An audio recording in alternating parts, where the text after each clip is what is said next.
Ryan leases a car. Brandon finances the exact same car. They both think they made the smarter call. They're both missing one number. And over 10 years, that single number is worth more than $20,000. Before we start, we're not talking about buying used today. That's a completely different video with different math. This is new car versus new car, because that's the exact choice most dealerships push you toward the moment you walk in. And that's where the trap lives. Let's make this completely fair. Ryan and Brandon both earn $65,000 a year. They both need a car in the $28,000 range. That's about 43% of their annual income, right at the edge of what most financial advisors recommend. Same model, same trim, same dealership, same day. The only difference is what they sign. Ryan signs a 36-month lease, $1,800 due at signing, $289 a month. The salesman tells her, low monthly, full warranty, hand the keys back in 3 years, clean and simple. Brandon takes a 60-month auto loan at 6.5% interest, $2,500 down, $497 a month. That's $208 more every single month. He feels it before she even leaves the lot. On day one, Ryan's wallet is $208 lighter per month, except it isn't. He's keeping that money. Brand new car, full warranty, nothing unexpected. Brandon is bleeding $497 a month and watching her $28,000 car become a $25,000 car the moment he exits the lot. By the end of year one, Brandon's car is worth about $21,000. His loan balance is still sitting around $23,500. He owes more than his car is worth. That's called being underwater. And psychologically, every payment feels like filling a hole. Ryan sees this. Everyone sees this. The verdict looks obvious. But here's the thing nobody tells you when you're sitting across from a salesman who is very good at his job. Every dollar Ryan spends is renting a piece of something. Every dollar Brandon spends is buying a piece of something. Think of it this way. Ryan is on a treadmill, moving constantly, never arriving.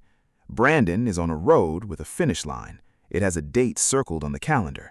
And that distinction over time is worth everything. The $289 is the number on the commercial. It's the number the salesman writes on the card and slides across the desk. What he doesn't slide across the desk is this. Most standard leases allow 10,000 to 12,000 miles a year. The average driver covers 13,500. Overage penalty? 15 to 25 cents per mile. Drive 4,000 miles over across a 3-year lease, that's $600 to $1,000 due on the spot when you return the car. You don't find out until the final bill. That small parking lot door ding, the scuff on the rear bumper, billable. And normal wear and tear is defined by the leasing company, not you. What you consider normal, they might consider a $250 charge. Most people have never heard of this. When you return a leased car and don't lease another from the same dealer, you're charged $300 to $500 just for them to process and resell it. You are literally paying them to take the car back. If your life changes, job loss, relocation, new baby, getting out of a lease early can cost you the entire remaining balance. There is no simple exit. You are locked in. None of these appear in the $289, but they all appear eventually. Usually at the same time as a final bill that feels like an ambush. Let's run the actual numbers. Clean accounting, no tricks. Year 3, Ryan has paid $1,800 at signing plus 36 months at $289. Total out-of-pocket, $12,204. She owns nothing. No title, no assets. Brandon has paid $2,500 down plus 36 months at $497. Total out-of-pocket, $20,392. He still has 24 payments left. But here's what changed. He has an end date. Ryan doesn't. Year 5, Brandon makes his final payment. Total paid, $32,320. The car is his, title in hand. From this point forward, his only car costs are insurance, gas, and maintenance, roughly $130 a month average for a well-maintained sedan. Ryan, still paying $289 a month. He's on lease number 2 now. New contract, new mileage clock, new disposition fee waiting at the end. The payment has become background noise. That's the danger of leasing. It normalizes a permanent car payment. Background noise still costs money. Year 6. Ryan, 2 full leases completed. Gross total paid, $1,800 plus $10,404 plus $1,800 plus $10,404 equals $24,408. Assets owned, 0. Brandon, loan paid off plus 1 year of maintenance at roughly $1,560. Gross total paid, $33,880. Asset owned, a car worth approximately $10,000 to $12,000. On gross spend, Brandon paid $9,400 more, but he owns something. Ryan owns receipts. Year 10. Ryan has completed 3 to 4 leases. Total out-of-pocket, including mileage fees, wear charges, and disposition fees across multiple cycles, approximately $44,000 to $50,000. He has a car. It is not his. Brandon paid $33,880 total on the loan. Add 5 years of maintenance after payoff, roughly $8,000 to $10,000. Total 10-year spend, approximately $42,000 to $44,000. He owns a car worth approximately $5,000 to $12,000, fully paid. Net of that asset, Brandon's effective 10-year cost around $36,000 to $39,000.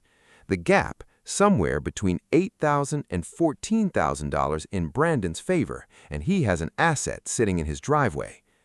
Most people make 4 to 6 car decisions in their adult life. Multiply that gap by 5. That's a $40,000 to $70,000 lifetime difference from one single habit. If I only showed you the downsides of leasing, I'd be doing what every finance influencer does. Leasing genuinely wins in specific situations, and I'm going to run the numbers. If you're self-employed and use the car for work, lease payments can be partially or fully deductible as a business expense. That tax advantage can close the entire ownership gap and sometimes flip it. Leasing a BMW or Audi is a very different conversation than leasing a Honda. Once the warranty expires on a European luxury car, a single brake job can cost $3,000 to $4,000. An oil change, $400. Staying permanently inside the warranty window has real dollar value. Here is the one the competitor always mentions but never actually runs.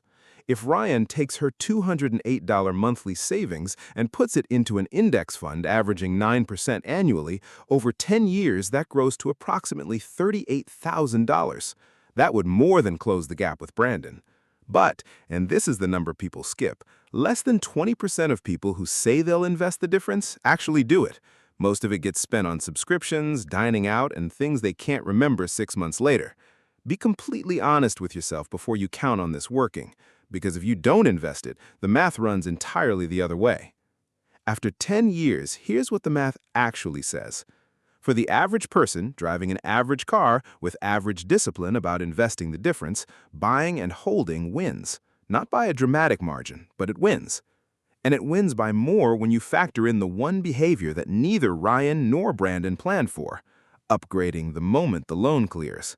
That is the real trap, not leasing, not financing. The trap is treating a car payment as a permanent monthly expense, a utility bill that simply never ends, without ever asking what this costs over 10 years, over a lifetime. Ryan and Brandon both walked in thinking they were being smart.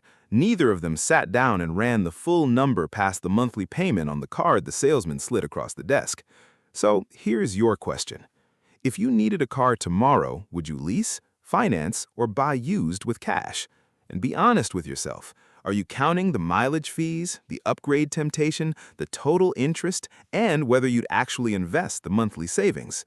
Drop it in the comments. I read every one. And if you want to know what happens when you skip the loan entirely, buy used, pay cash, and invest what would have been your car payment, that math is a completely different conversation, and the answer might change how you think about cars for the rest of your life.